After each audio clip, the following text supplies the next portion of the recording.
Olá pessoal, muito boa noite. Hoje é quinta-feira, dia 23 de agosto, e a gente está começando aqui o terceiro episódio dessa série Diálogos, onde a gente bate um papo sempre com pessoas muito legais aqui no estúdio da Educatis, na Vila Madalena, em São Paulo, sobre desenvolvimento humano e desenvolvimento organizacional. E hoje, em especial, nós vamos falar sobre desenvolvimento humano e múltiplas perspectivas.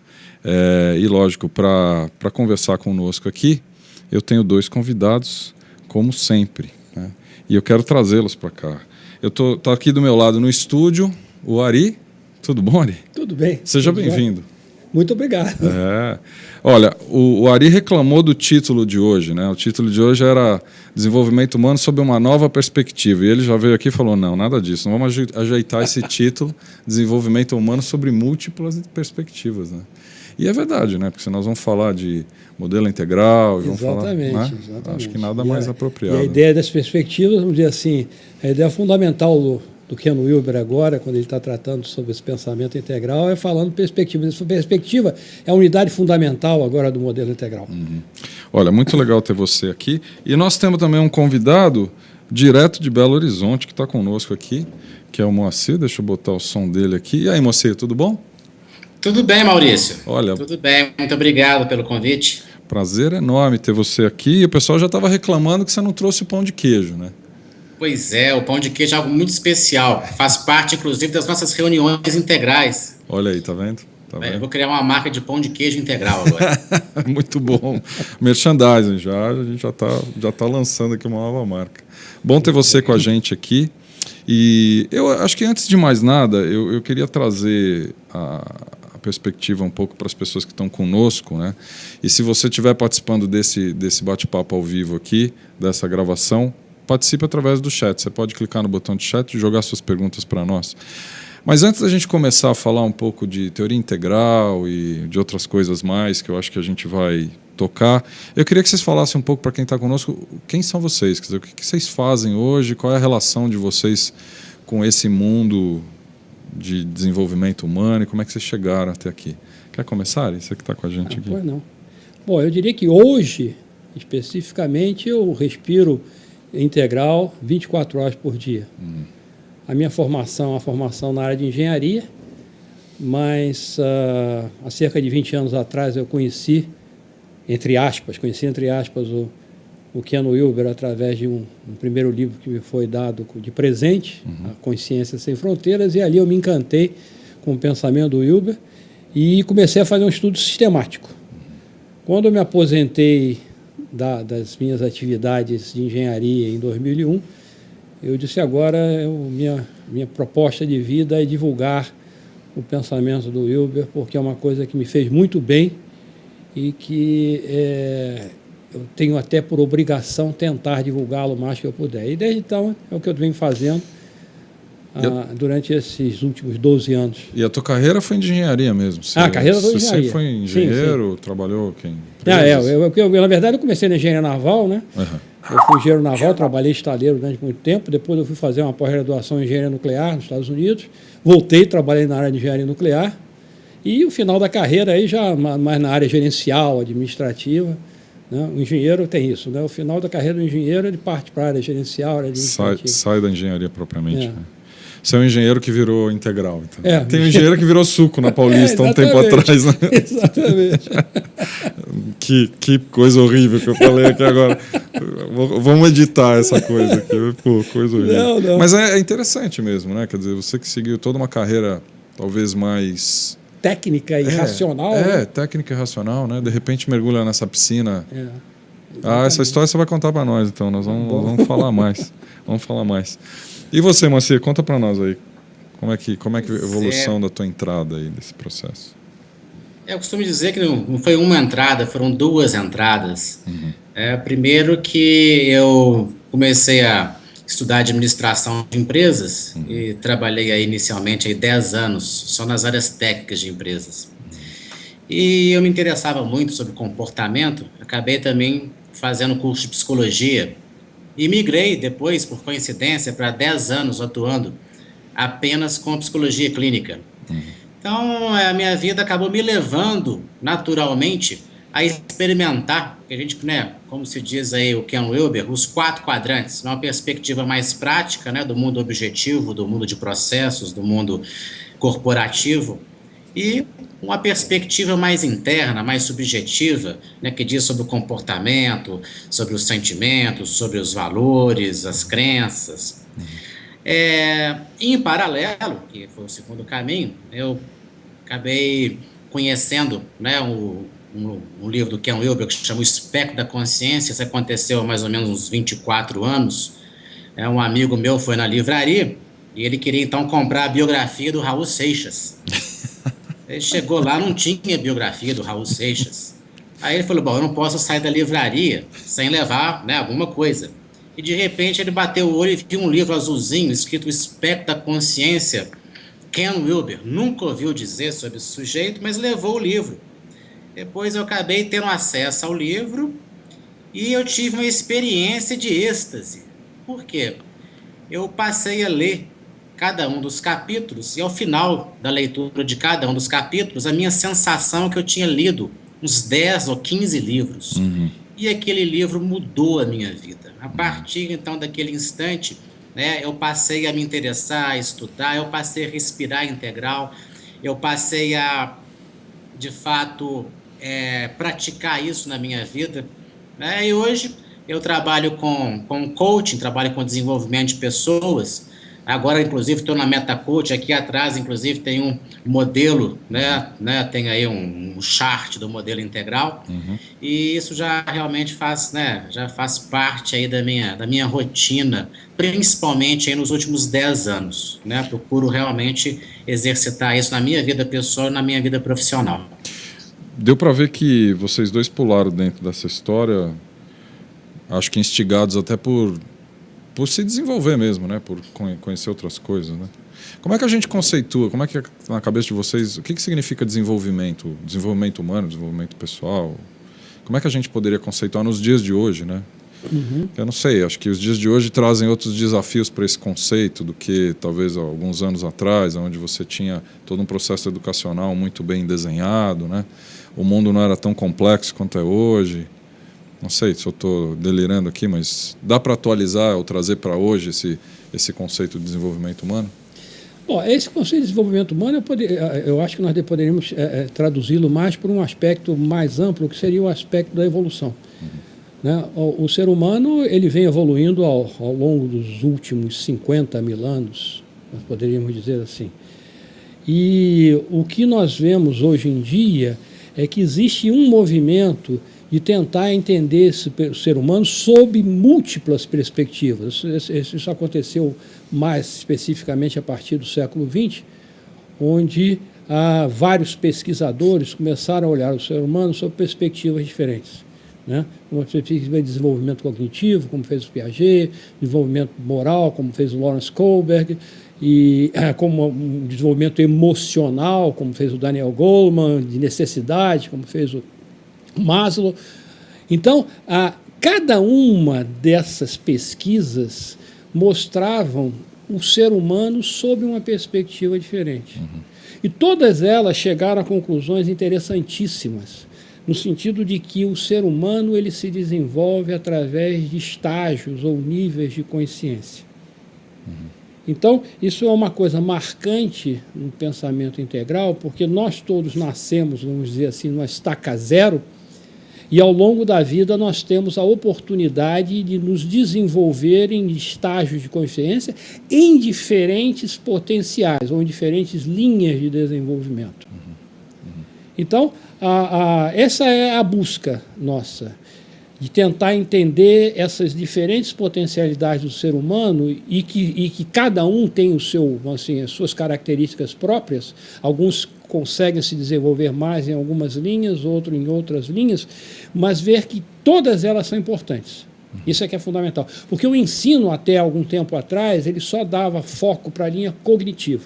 Se você tivesse um QI elevado, ótimo. Se você não tivesse um QI bom, não servia para nada. Mas de alguma forma, né, ainda continua um pouco essa abordagem. Mas né? já está mudando, hein? Você acha da base educacional? Eu acho que já está começando a mudar. Né? Ainda no início desse processo, mas hoje em dia a gente já está vendo, principalmente na área educacional, novas propostas em que está se abrindo a possibilidade dos alunos desenvolverem os seus potenciais e não ser imposto a cada aluno um potencial que se acha que é o importante. É claro que nós estamos no início desse processo, mas eu acho que já está acontecendo, está começando a acontecer. O que você acha dessa história, Moacir? Então, múltiplas perspectivas hoje é muito importante porque descobriu-se que, na verdade, a realidade ela se desdobra. Então, existe um desenvolvimento não só do ser humano, né, mas da realidade como um todo. Se a gente pensar num aspecto objetivo, prático, palpável, né, a realidade física ela se desenvolve. Há milhões de anos atrás não existia vida no planeta. Existia apenas átomos e talvez moléculas. E de repente isso se desdobrou em células, organismos e hoje em organismos mais complexos, né? Como por exemplo o próprio homem, né, que é um ser consciente. Agora, ao mesmo tempo, no mundo interno, a questão do mundo subjetivo, muito tem se desenvolvido também. Né? Hoje o ser humano ele consegue, né, ter percepções, ter mecanismos mentais de percepções, de considerações muito mais complexas que no passado. Né? E podemos pensar que isso acontece tanto individual quanto coletivamente. Né? Hoje você encontra o sábio do mundo de hoje, ele é muito mais complexo do que o sábio de 2000 anos atrás. Né? E grupos, inclusive, né, associações hoje conseguem desenvolver projetos ou ideias muito mais complexas do que existia atrás. É claro que isso traz duas perspectivas. Né? Quanto mais o mundo se torna complexo, mais recursos nós temos, mas ao mesmo tempo também mais problemas. Né? E aí é interessante essa reflexão porque tem muita gente que diz assim, hoje o mundo está errado. O homem ele perdeu o rumo de uma boa história, de um bom futuro. E no modelo integral, né, quer dizer, no meio integral, a gente não comunga dessa reflexão. A gente acredita que, na verdade, a realidade ela se desdobra, ela traz mais recursos. Hoje, praticamente, ninguém, né, morre de algumas doenças básicas que morriam no passado, por exemplo. Ninguém morre de tuberculose.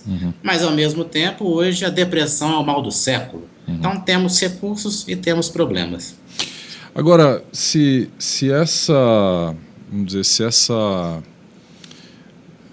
essas visões múltiplas começaram no século passado, entendo eu, como você comentou, Ari, por que demorou tanto para emergir isso? E só agora a gente está conseguindo ter isso mais dentro da nossa pauta, reformulando um pouco os processos educacionais, trazendo isso mais para questões empresariais também.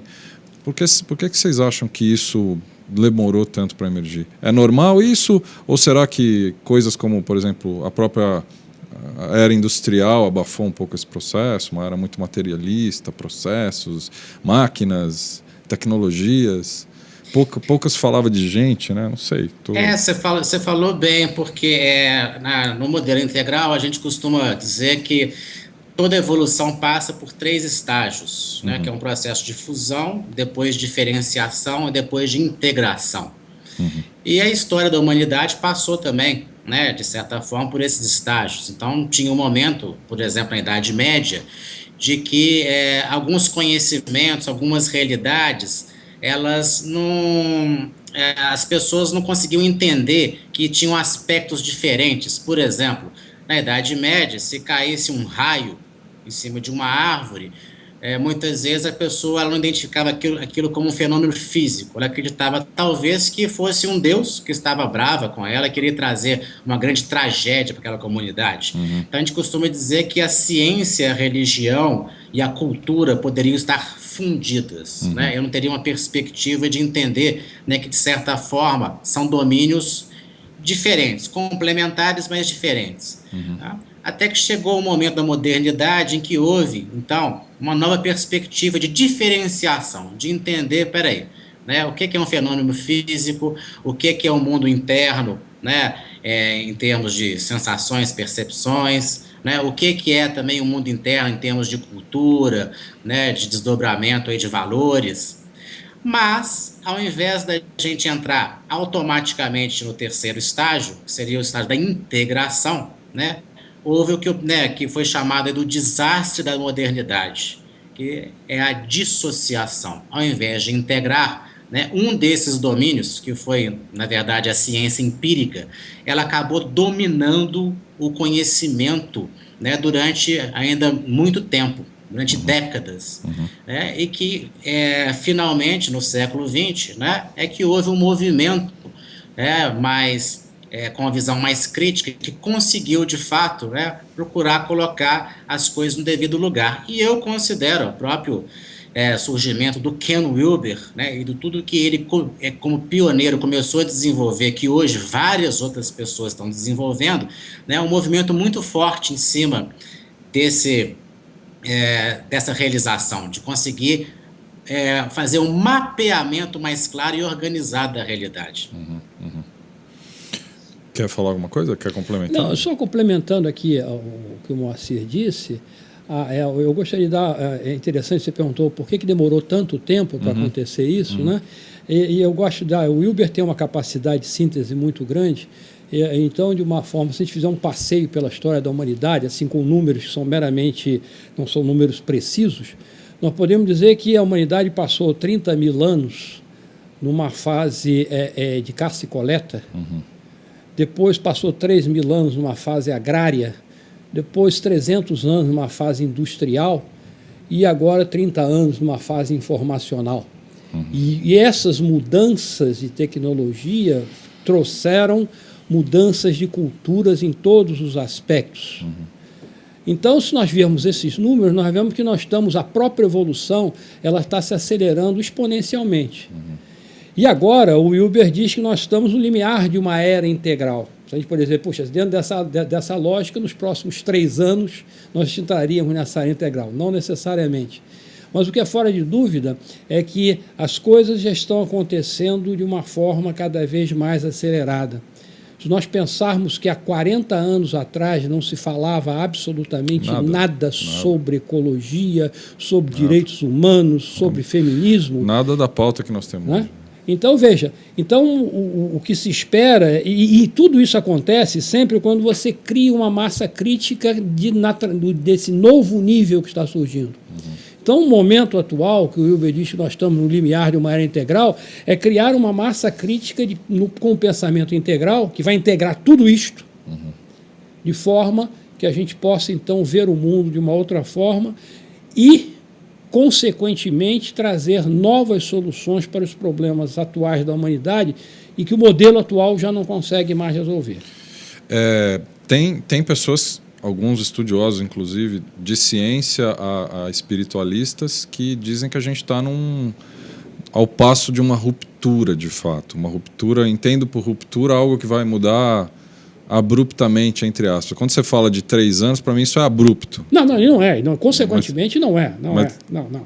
Como é que se espera? O que se espera é o seguinte: se nos últimos 40 anos já houve uma mudança tão grande com a visão pós-moderna, pluralista, quando criou-se essa massa crítica, tudo indica que nos próximos 20, 30 anos, talvez, um número menor, nós possamos ter mudanças também através de uma visão integral, porque a visão integral é mais eficiente. Você vê que essa aceleração da evolução, ela se dá exatamente pela própria eficiência do ser humano, em que ele vai aprendendo mais e vai melhorando a sua maneira de resolver os problemas. Então, os 3 anos é mera brincadeira, não é por aí.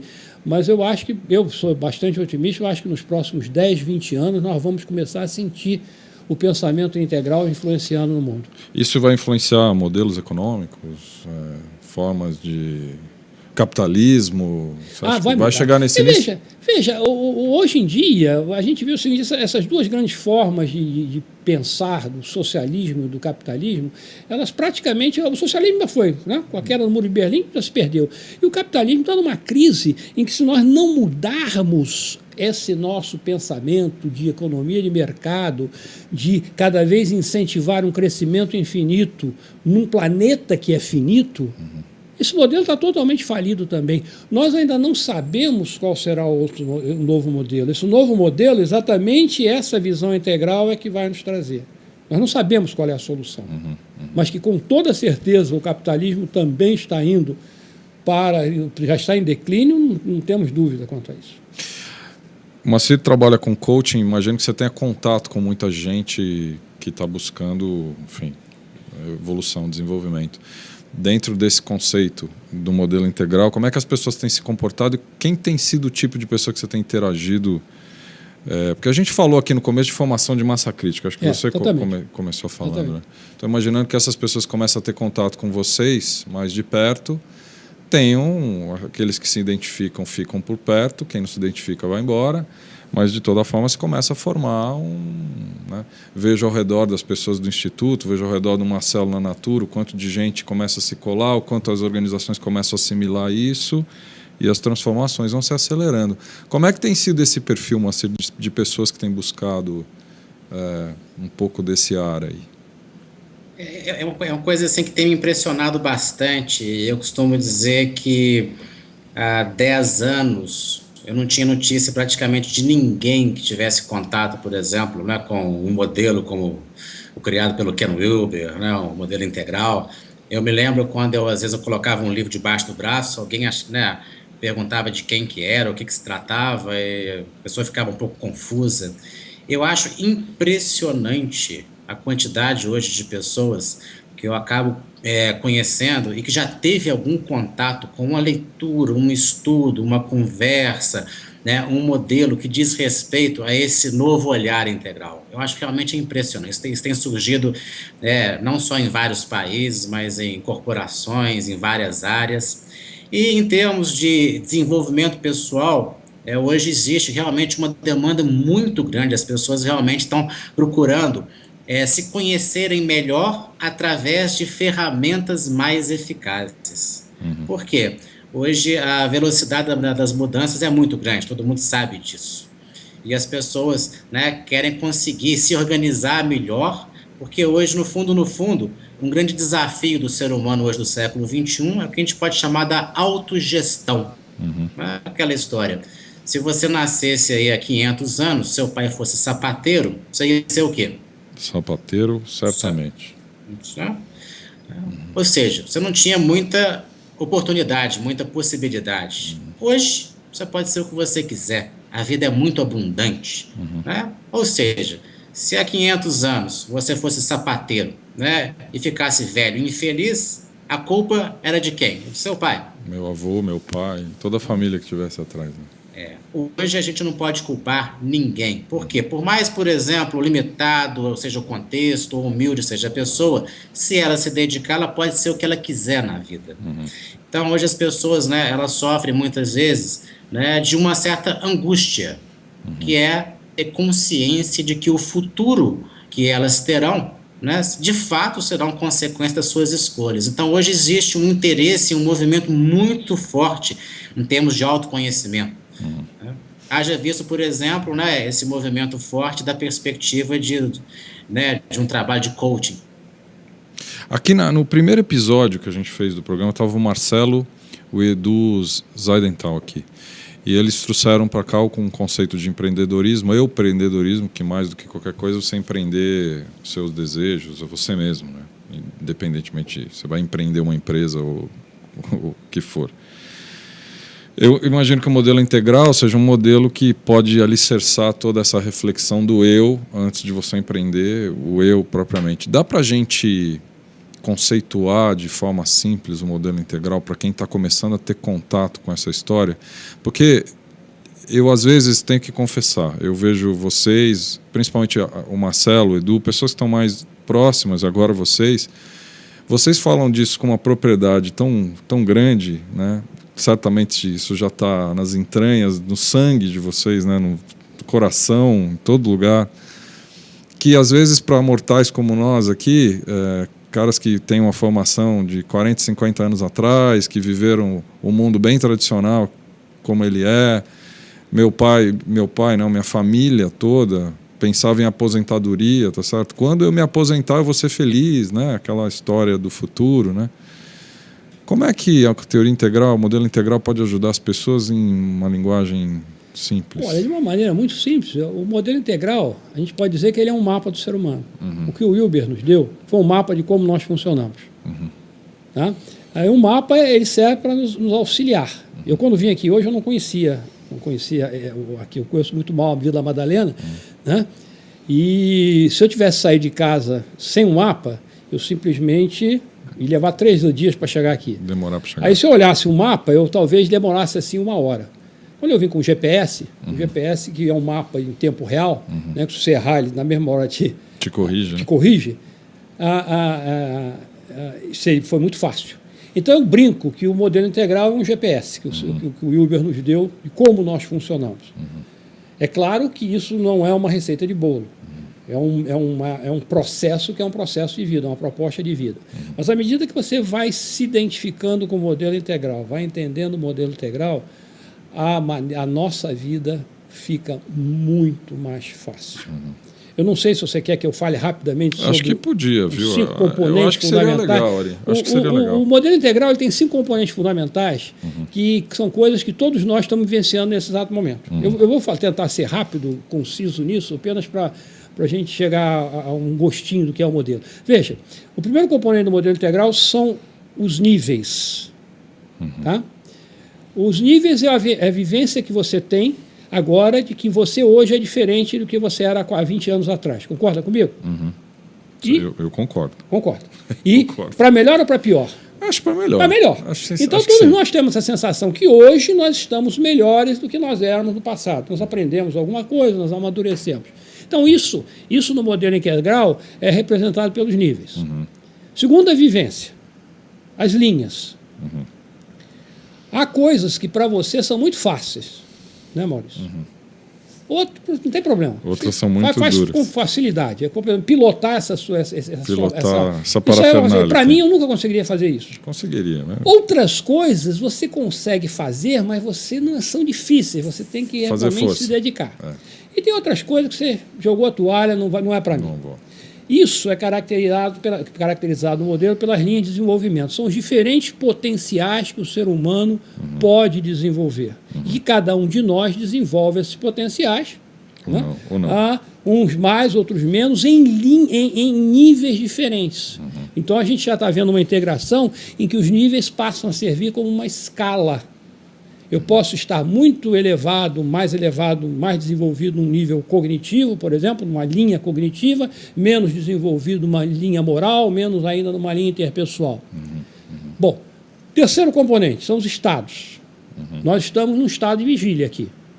Então nós estamos conscientes desse nosso mundo. Mas se der um soninho em mim aqui agora, daqui a pouco eu vou dormir, esse mundo aqui vai desaparecer para mim. Ou eu vou sonhar, vou estar em outra realidade, ou vou estar num estado de sono profundo, que eu não sei nem o que é.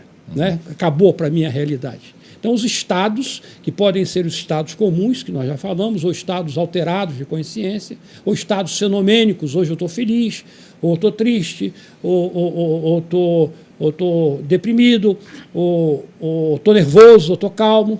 Tudo isso está em nós. Tá. O quarto componente são os tipos. Qual é a experiência básica que nós temos, uma tipologia do masculino e feminino? Todos nós, eu acho, já tivemos essa experiência na vida de estar num carro, dirigindo o carro e estar ao nosso lado a nossa esposa, a nossa namorada. Aí chegamos à conclusão que nos perdemos. Qual é a reação imediata da mulher? Para perguntar. Para perguntar. O feminino é relacional. E qual é a reação do homem? Abre a mapa. Deixa que eu me safo. Deixa que eu resolvo o problema. Porque o masculino é mais autônomo. Então, vejam, isso também influencia a nossa vida. E o último componente, que foi aquele que o Moacir começou a tratar, que são os quadrantes. Os quadrantes são 4 perspectivas fundamentais do ser humano. Que são o aspecto, se nós virmos que tudo na natureza tem um aspecto exterior e um aspecto interior, e toda individualidade também vive num coletivo, nós formamos os 4 quadrantes. O exterior do indivíduo é o meu corpo, são os meus comportamentos. O interior do indivíduo, os meus pensamentos, as minhas sensações, as minhas emoções. o interior do coletivo, que são as minhas trocas intersubjetivas, trocas entre sujeitos, que é a cultura, e o exterior do coletivo, que são os aspectos sociais. E aí você formou os 4 quadrantes. Os 4 quadrantes, eles são 4 perspectivas fundamentais do ser humano. Elas não estão separadas, não existe isso em nós. Isso é um mapa apenas. Na verdade, eu tenho isso tudo interrelacionado em mim o tempo todo. Quando eu falo, por exemplo, entre corpo e mente, fica aquela briga danada entre se é o corpo, se é o cientista materialista falando que é o corpo que cria a consciência. Não, aí vem os idealistas e dizem que é a consciência que cria o corpo. Isso não faz o mínimo sentido. Porque são 2 perspectivas diferentes. Se eu estou olhando para o seu exterior, eu estou vendo o seu corpo. Se eu estou olhando para o seu interior, eu estou vendo a sua mente. Isso não é separável, nós somos um ser integrado. Agora, o mais interessante do modelo integral é que os outros 4 componentes, eles existem nesses 4 quadrantes. Os quadrantes são o palco, onde todos os outros componentes se relacionam. Então, essa é um resumo muito fundamental do que é o modelo integral. Onde é que essa teoria se cruza com outros? Por exemplo, o Jung, por exemplo. Onde é que o Jung, por exemplo, ele estudou o aspecto tipo, subjetivo individual do ser humano. Então, o Jung, ele focou todo o estudo dele no quadrante superior esquerdo, que é o aspecto subjetivo do indivíduo. Toda a psicologia, de uma maneira geral. Ali, né? Tá certo? Agora, o Jung, quando estudou, por exemplo, mitologia e trouxe aqueles aspectos, ele já estava usando as informações da cultura.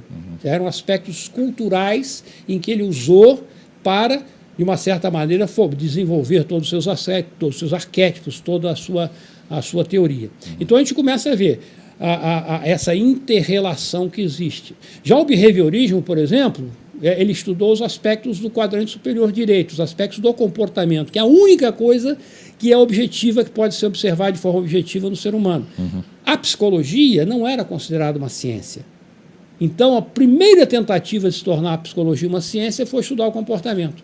Entendi. Porque o comportamento é objetivo, você pode estimular a pessoa, ver como ela responde, criar estatísticas. Então, a primeira escola de psicologia e behaviorismo foi uma tentativa de trazer a psicologia para a ciência, porque a gente só entendia ciência as coisas que a gente podia de forma objetiva ver, medir, e um pensamento, uma emoção, você não consegue ver nem medir.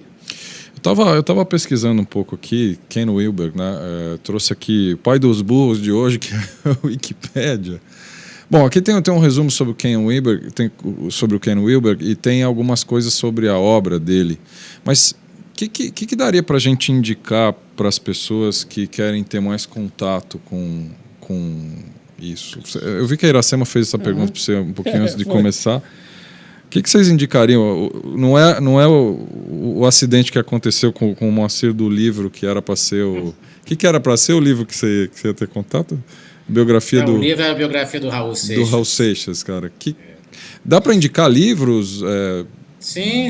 É um livro aí publicado em 95, originalmente, é uma breve história do universo, é uma síntese muito interessante para quem quer começar a conhecer um pouco sobre o modelo integral, a teoria do Ken Wilber, uma teoria de tudo, ou a psicologia integral, também são livros em que a pessoa pode, de uma forma muito didática, ter um primeiro contato, onde que ela consiga transitar de uma maneira mais confortável em cima de alguns conceitos. Tem outros livros que talvez assim, tem um viés um pouco mais filosófico. Eu acho que são talvez indicações interessantes, uma teoria de tudo, psicologia integral e uma breve história do universo. Tem aqui na própria Wikipédia, tem essas relações, tem a referência da SBN aqui, do SBN aqui. Tem alguma... Eu poderia complementar claro, agora? Deve. Aliás, o Moacir, ele é especialista aí em livros, é o nosso grande tradutor aí do Ken Wilber. O Moacir, ele deu 3 livros excelentes do Wilber. É uma breve história. Mas eu só queria complementar que se vocês fizessem essa mesma pergunta há 4 anos atrás, eu iria dar essa mesma resposta que o Moacir deu. Eu perguntaria a você, depende do que você está interessado. Se você está interessado, por exemplo, na dinâmica do mundo, em negócios e tudo mais, vai ler uma teoria de tudo. Se você é interessado em psicologia, vai ler psicologia integral. Se você está interessado em sociologia, vai ler um Deus social. Se você está estudando em filosofia e religião e espiritualidade, vai ler a União da Alma e dos Sentidos. Por quê? Porque não existia ainda um livro do Wilber que fosse que mostrasse de uma forma amigável o pensamento integral. Esse livro agora existe. Há coisa de uns 3 anos atrás, ele lançou a Visão Integral, que é um livro que eu considero como o livro ideal para quem quer iniciar. Na verdade, a Visão Integral ele é de uma forma bastante amigável, ele mostra o modelo integral e já dá também algumas dicas sobre a prática de vida integral. E o segundo livro, que eu sugeriria agora, depois da Visão Integral, para começar, seria a Prática de Vida Integral. É esse aqui? Esse aqui é a Visão Integral, né? Esse é a Visão Integral. É a editora Cultrix. É Cultrix. É da Cultrix. Está aí, está provavelmente é um livro disponível, muito bem feito. E a Cultrix foi bastante na produção do livro. Ele é todo colorido, cheio de figuras. Está muito bom esse livro. E o outro seria a Prática de Vida Integral, que assim, esse, vamos assim, foca mais a teoria, apesar de já falar alguma coisa da prática.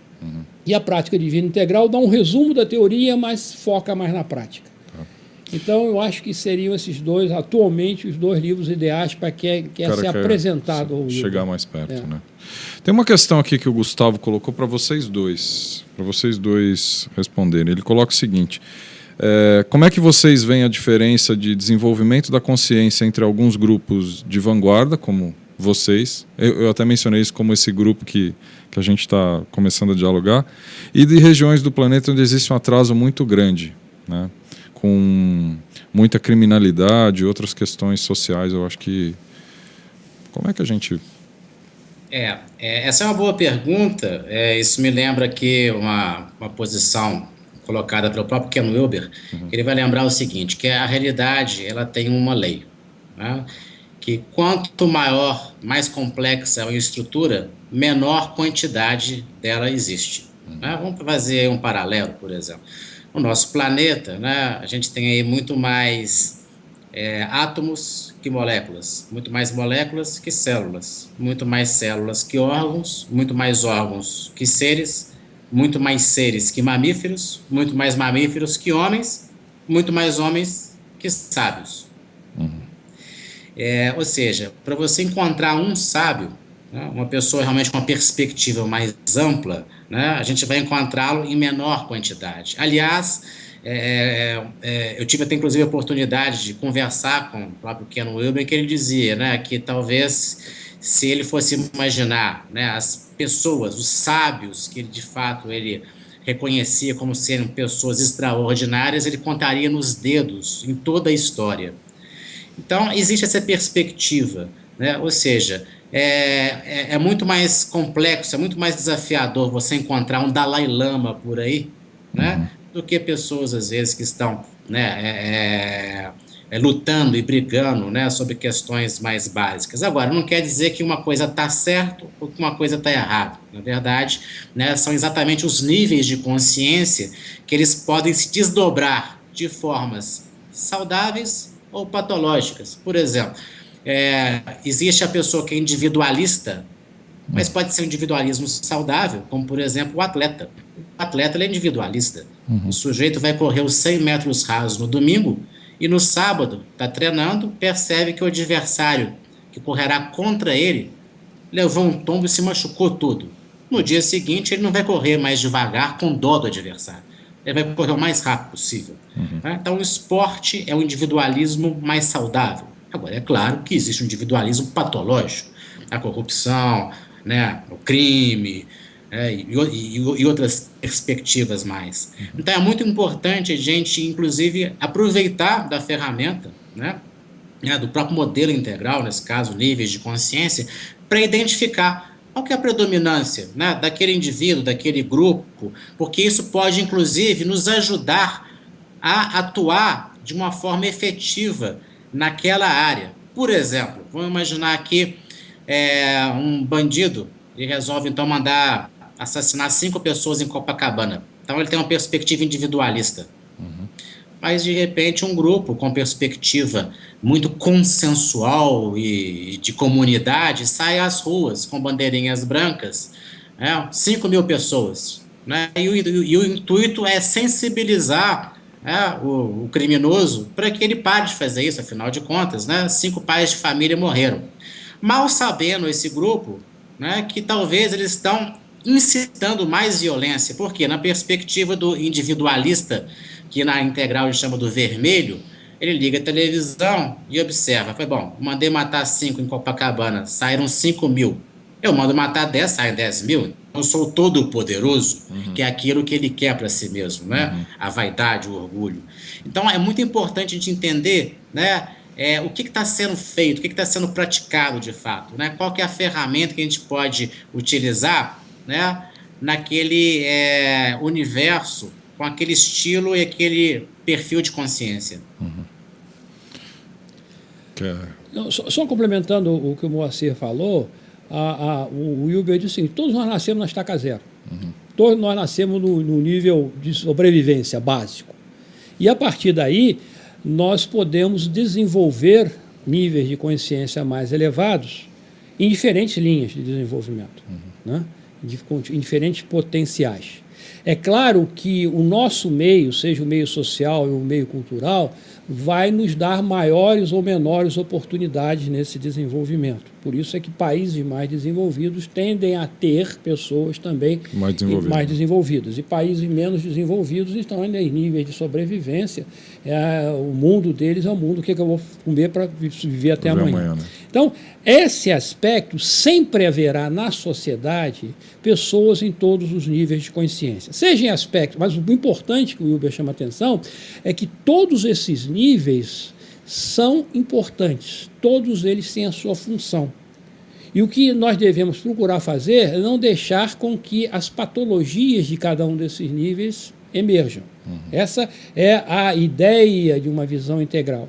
Você respeitar todos os níveis, você não tem que obrigar as pessoas a evoluir, absolutamente. Se uma pessoa está num determinado nível, está se sentindo bem naquele nível, e aquele nível é sadio, ótimo, nós temos que respeitar isso.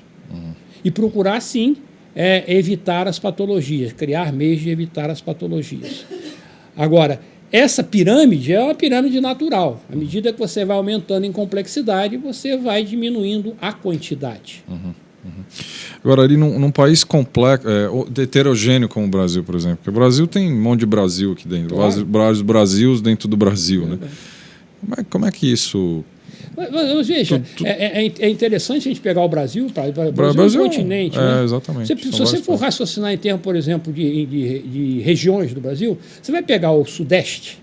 O Sudeste já está num nível mais elevado, um nível racional e até pluralista, já está pensando em termos de bem comum para todos, ou então um nível racional em que você está ainda imerso muito num aspecto capitalista.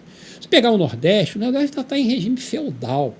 Tá? Você ainda está num nível mágico, em que as coisas acontecem porque Deus quer, porque é assim mesmo, você aceita, e com os senhores feudais que existem lá, os coronéis. Dominando. Se você pegar, por exemplo, o Centro-Oeste está numa fase ainda bem tradicional, o agribusiness, que é muito ligado à terra, é uma fase tradicional, é uma visão de mundo tradicional, em que você tem uma estrutura hierárquica e que você não quer mudar aquilo. Então, assim, se você olhar assim, rapidamente o Brasil, você tem...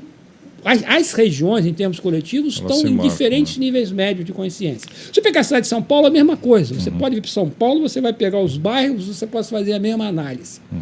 Então, essa complexidade de que qualquer que seja o grupamento social, o tamanho do grupamento social que você tenha, você vai ter pessoas em diferentes níveis. E é interessante também a gente lembrar que tem uma perspectiva que talvez seja comum ao país como um todo, que talvez seja o maior desafio do nosso país, que é o desafio que é o país da impunidade. Esse é um ponto muito forte no nosso país, pensando em níveis de consciência, a gente poderia pensar que para que um país ele possa ser um país mais rico, mais empreendedor, mais organizado, em que ele tenha um certo progresso sustentável, ele precisa que o seu nível anterior, que a gente costuma dizer que é o azul, né, que é a lei, a ordem, né, uma estrutura, ele possa ter uma boa base. É isso que geralmente acontece com, né, com os países que hoje são de primeiro mundo. É claro, né, isso não vai invalidar também as crises que acontecem também nesses países.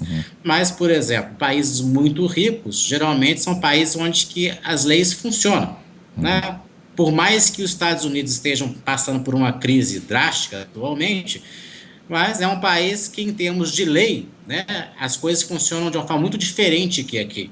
Né? Aquela história, o policial encontrou na época do Bush presidente a sobrinha dele com 20 anos tomando álcool, ele não teve dúvida, ele levou ela para a delegacia. E o que me importa, né? Que ela é sobrinha do Bush. Né? No nosso país a coisa é diferente. Logo, se a gente, né, ainda continua ainda nesse nível, né, onde que a gente sofre pela impunidade, a corrupção, onde que o brasileiro, muitas vezes, ele tem que pensar muito em si, porque não existe um senso de nação, ao invés do país, ele dá o próximo salto, a gente costuma dizer que é no mundo laranja, um mundo mais empreendedor, mais estruturado, mais inovador, mais sustentável, o que vai acontecer? Ele regride ao anterior, e o anterior, né, em níveis de consciência, é um nível mais individualista, que a gente chama do vermelho, né? Que é essa história nossa, quer dizer, a lei da vantagem, né? O cada um por si, Deus por todos, e deixa eu resolver a minha história, e se no meu bairro né, o trânsito é um caos, mas mesmo assim eu acho que eu posso construir um prédio de 20 andares, o que importa é eu ter o meu retorno financeiro. Né, o coletivo que se dane, né? Agora, eu tenho ouvido muito os comentaristas, principalmente, falarem desse momento que a gente está vivendo aqui no Brasil, do julgamento, mensalão. Isso pode ser simbólico e mudar o estágio de consciência das pessoas? Vocês realmente acham isso? Dá para fazer uma comparação? Até porque tem uma outra questão aqui que o Ricardo trouxe, que eu acho que tem a ver um pouco com essa conversa de consciência coletiva, vou chamar assim. Ele pergunta o seguinte: vocês acham que a Primavera Árabe representa uma mudança de nível no âmbito coletivo daquela região? Dá para fazer paralelos com momentos que chacoalham, vamos dizer, um determinado coletivo, uma determinada sociedade? Eu acho que dá para fazer esse paralelo, quer dizer, no sentido de que as grandes mudanças que ocorreram na história da humanidade foram mudanças em momentos de crise. Tem que doer para mudar, você acha? Até agora, pelo menos, tem sido assim. Teve, né? Até agora tem sido assim. Infelizmente, a gente tem que dizer a verdade. Até agora tem sido assim. A dor é um mobilizador. A dor é um grande mobilizador. Que loucura, hein? O homem se diz tão inteligente, a dor tem que ser um mobilizador. Exatamente. Ainda é assim, né? E eu acho que ainda vai ser assim por algum tempo. Eu acho que sim. Agora, veja, o problema da Primavera Árabe, a gente ainda não sabe o que vai ser isso. Porque o que está acontecendo é o seguinte: está havendo um movimento contra um sistema de governo fundamentalista, que é um sistema autocrático, um sistema ditatorial. Mas o que a gente nota é que todo esse povo está imerso nisso. Então, eu espero que não seja assim, mas eu acho que, muito provavelmente, todos esses movimentos populares que vêm através dessas crises, muitas vezes trocam 6 por meia dúzia. Porque os outros também, quando assumem o poder... A história mostra um pouco. Muda, né? A mesma história. Nós temos isso aqui na história do Brasil, é a mesma história. Você tem um discurso maravilhoso, tá certo? Mas quando você chega lá no poder, muda tudo. Né? Isso ainda faz parte do nosso momento evolutivo. Infelizmente, ainda é assim. Mas as coisas melhoram. De qualquer modo, as coisas vão melhorando. Se nós compararmos hoje o que nós somos como humanidade, do que éramos há 100 anos atrás, há 500 anos atrás, há 2.000 anos atrás, não há a menor dúvida que houve melhoras impressionantes. Agora, é um processo evolutivo que leva tempo. Né? Que, aliás, leva tempo não. O processo evolutivo ele não para, né? Claro. Ele vai ser sempre assim. Mas É interessante, porque você falou em país de primeiro mundo, por exemplo, e o Moacir falou em impunidade. Impunidade no Brasil, eu tenho uma opinião aqui que eu vou externar aqui, pode chocar. Eu acho que o grande problema do brasileiro é que na cultura do brasileiro é a tal da cultura do jeitinho. A cultura do jeitinho é alguma coisa extremamente negativa em nós, porque é uma maneira de eu ser vivo, passar o outro para trás, e todos nós achamos bacana aquele fulano que é o esperto. Né? Enquanto nós não mudarmos isso... Lei de Gerson. Lei de Gerson. Quando nós não mudarmos isso, não adianta. Claro. A impunidade vai continuar acontecendo aqui e não tem jeito. Mas você vê que países de primeiro mundo, hoje em dia, como, por exemplo, a Suécia, está tendo problemas lá também. Porque a Suécia abriu tanto aquela ideia de que pode fazer tudo, que é uma visão pluralista, que perdeu-se o controle sobre isso, de modo que, hoje em dia, a estrutura que dá ordem à Suécia, a todos os países que dentro dessa estrutura é um nível tradicional, ele se desfez. A polícia se desfez. Né? Então, a gente hoje em dia só fala de direitos humanos para criminoso. É verdade. Para a pessoa não tem direitos humanos. Né? E se você tem um embate da polícia, né, em que há uma bala perdida, a gente vai logo atrás das armas dos policiais. Gente, nessa hora é uma guerra. Então, aí na hora que você está enfraquecendo, então essa polícia vai se tornando corrupta também, vai se entrando para a bandidagem, que é o que está acontecendo no Brasil e em outras partes do mundo. Aqui, de forma muito marcante. Tenta desarmar o cidadão, vamos desarmar o Brasil. Como? Né? Então, o cidadão tem que entregar, né, a arma de fogo. Mas só o cidadão, né, porque, né, o bandido não entrega dele. Né? Então, que pacificação que é essa? É o cidadão de bem. Isso é uma das grandes falácias do Verde, né? Esse desarmamento coletivo, esse discurso de desarmamento. E muitas vezes o que é dito é que precisa ser feito porque tem uma situação ali que a criança pegou o revólver do pai, né, e aconteceu um acidente. É fato, isso pode acontecer de fato, sim. Né, mas a situação é muito mais complexa do que simplesmente, né, esse tema. Tem mais uma questão aqui. Darcy pergunta para vocês, para os dois. Em tese, uma pessoa que esteja em um nível mais avançado teria capacidade de conduzir diálogos com pessoas e grupos em níveis de menor consciência? Depende do nível que ela estiver. Porque o ponto fundamental é que até o nível pluralista, o nível verde, existe aquilo que é chamado uma consciência de primeira camada. O que caracteriza essa consciência de primeira camada? É que eu acho que a minha visão é a correta e se você não tiver a minha visão, você está errado. Então, isso é típico. E nesse caso não há diálogo, que é o grande problema. Porque a maioria da humanidade hoje em dia está em níveis de primeira camada. Então, você veja, o religioso que está no nível mítico não vai conversar com o cientista que está no nível racional. O cientista vai achar o religioso um atrasado, o religioso vai achar o cientista um herege. Tá? Porque cada um só vê a sua visão como sendo a correta. Quando nós passarmos para a segunda camada, que é a visão integral, aí nós vamos entender que todos os níveis são importantes e todos os níveis têm a sua razão de ser. E aí nós vamos poder começar a ter diálogo naquelas pessoas que já chegaram à segunda camada. No momento, o problema do diálogo no mundo é esse. Pega a ONU. A ONU tem países em diferentes níveis, desde níveis de sobrevivência até níveis mais elevados. Não tem diálogo, porque cada um tem uma visão de mundo e acha que a sua é correta e a dos outros está errada. Claro. É igual reunião de condomínio, né? Você chega lá, tem um individualista em que ele quer que construir o campo de futebol porque ele joga futebol. Agora, tem um outro em que ele é mais, dizia, azul, né? Muito focado no estatuto. Ele está querendo cumprir o estatuto do prédio. Agora, o outro já é mais consensual, né? Já quer ver o bem de todo mundo. Então, assim, né? Tem que encontrar uma solução que todo mundo queira. Então, e cada um acha que a sua perspectiva é a correta e não consegue compreender a perspectiva do outro. E hoje o desafio, de fato, é a gente entender que as pessoas têm predominâncias diferentes, né, e que a gente precisa encontrar formas de negociar, de colocar esse pessoal para conversar, né, de uma forma em que a gente possa, né, da maneira mais saudável possível, integrar essas perspectivas. Uma pergunta bem pessoal, assim, para vocês dois. Com essa aproximação de vocês da teoria integral e de todas essas, assim, as vivências que eu acho que isso trouxe para vocês, qual o maior impacto na vida de vocês? Bom, na minha vida foi um impacto que não aconteceu de uma hora para outra.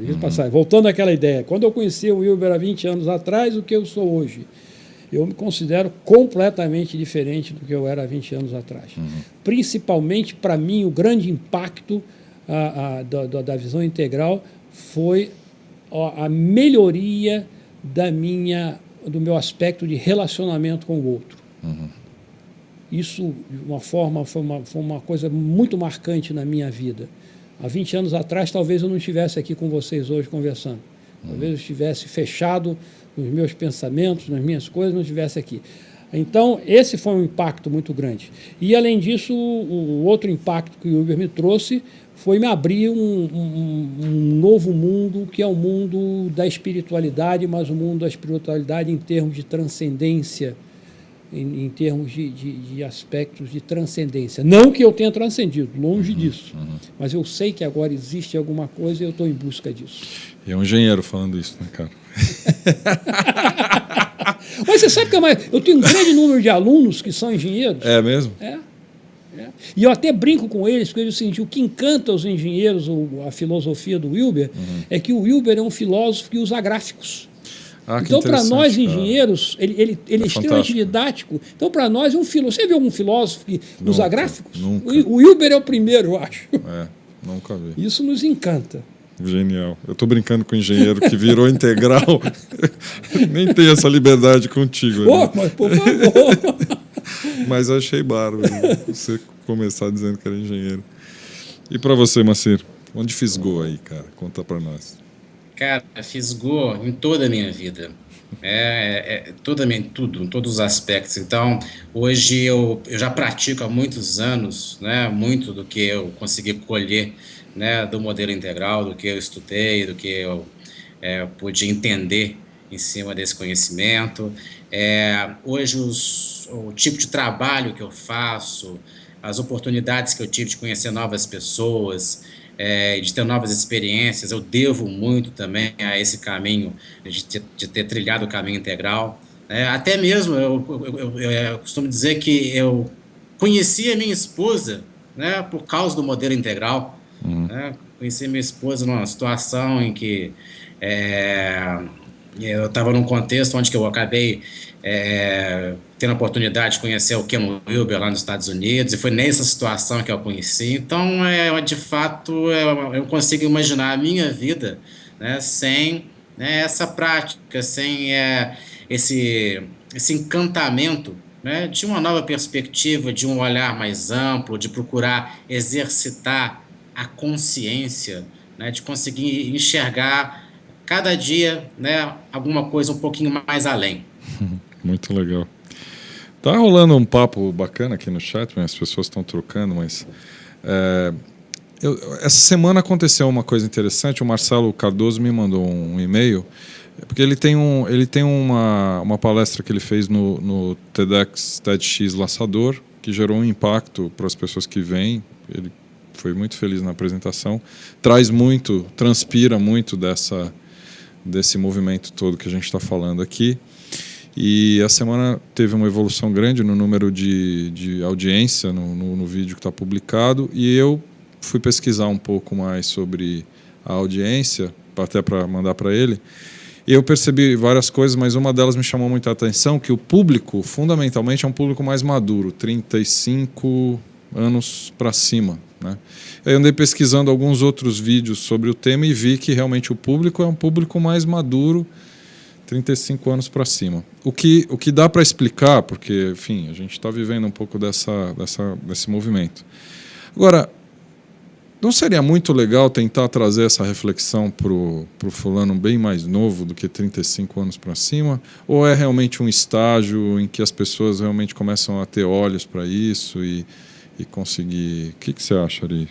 Bom, eu acho que é um estágio ainda. Eu acho que as pessoas mais jovens... Não que não seja possível, mas assim, se a gente for pensar em termos de um grande número, o próprio desenvolvimento, você tem que passar por alguns estágios de forma que você chegue a um momento na sua vida em que a sua busca passe a ser outra. Quando a gente é muito jovem, a gente está naquela fase de estudar, de namorar, de casar, de formar uma família, depois de matar um leão por dia para conseguir manter a sua família, né? Então, é uma fase que, de uma certa maneira, eu acho que ainda não dá tempo. O seu foco não está aí. À medida que você vai ficando mais maduro, você já vai tendo as suas realizações profissionais, suas realizações pessoais, e aí, então, naturalmente pode surgir, não necessariamente surgirá, mas naturalmente pode surgir essa busca de algo maior. Tá? Mas eu acho que essa sua observação está batendo. Eu acho que o processo é esse mesmo. Né? O processo é esse mais mesmo. Ou menos isso. Mesmo porque eu acho que o pensamento integral ele exige uma certa maturidade. Tá? Exige uma certa maturidade. Não quer dizer que uma pessoa jovem não vai acontecer, é óbvio. Mas quando a gente fala em termos de massa, aí então eu acho que a gente pode falar que essa maturidade é necessária. O cara tem que estar mais vivido, talvez, né, para chegar nesse. Muito legal. Olha, eu queria lembrar a todos que a gente falou aqui sobre livros, introdução, como é que você pode chegar mais próximo, mas tem um workshop que o Instituto Integral promove, Introdução à Teoria Integral, com esse senhor que está aqui do meu lado, o Ari, ó, tá ele aí, e próximo 25 de setembro, né? E é só entrar no site institutointegralbrasil.com.br e você se informar lá. Puxa, e aqui, recomendo, mestre Ari, extremamente didático, claro, né? Então está no sangue, ele consegue passar, né, tudo de uma forma assim, muito, muito clara, recomendo, imperdível. Genial, tá aí então o reforço para vocês que quiserem se aproximar, além dos livros que a gente citou. E, senhores, nossa hora foi embora muito rápido e tem gente aqui pedindo, inclusive, Ari, eu acho que isso pode ser tema de um outro webcast, para você falar da abordagem integral na política, que eu acho que essa história dá outro webcast, viu? Eu acho que a gente tem que esperar essas coisas que estão acontecendo no Brasil se concluir, esse negócio do mensalão todo aí. Eu acho que, de repente, a gente vai voltar nesse assunto. Olha, você que topa? Esse aí é um assunto interessante. Você toparia? Interessante. Sim, claro. Os caras estão querendo ver o circo pegar fogo aqui. Calma, moçada, nós estamos no 3º episódio, pô. Pega leve comigo aqui, pô. Essas feras estão... Você corre o risco de não ter nem alguém para participar junto com o Ari, né? Ninguém vai topar essa parada, né? Não, eu tenho certeza que vocês dão conta do recado. Não, já estamos encomendando aqui para Iracema a pauta, tá bom? Meninos, eu queria agradecer demais a presença de vocês. Obrigado, viu, Ari? Muito obrigado por você ter estado aqui.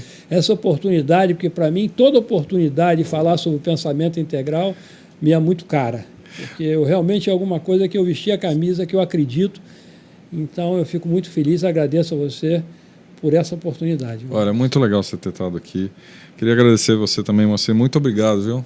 Muito obrigado, Maurício. É um prazer estar aqui, que eu acho que é, inclusive, uma oportunidade de aprendizado, né? Quanto mais a gente fala, compartilha, né, a gente aprende mais. Muito obrigado pela oportunidade. E o pão de queijo não vai faltar no próximo, viu? Senão o pessoal do chat aqui a gente vai arrumar um jeito de trazer pão de queijo para todo mundo aqui. Muito bem. Eu vou criar, então, um pão de queijo integral. Muito bom. Obrigado, meninos, muito mesmo obrigado. Vocês estiveram com a gente aqui nesse episódio de Diálogos. Bom, a gente volta semana que vem, mesmo horário, quinta-feira, às 9h, tem sempre um evento ao vivo para a gente poder bater papo. Obrigado, até semana que vem.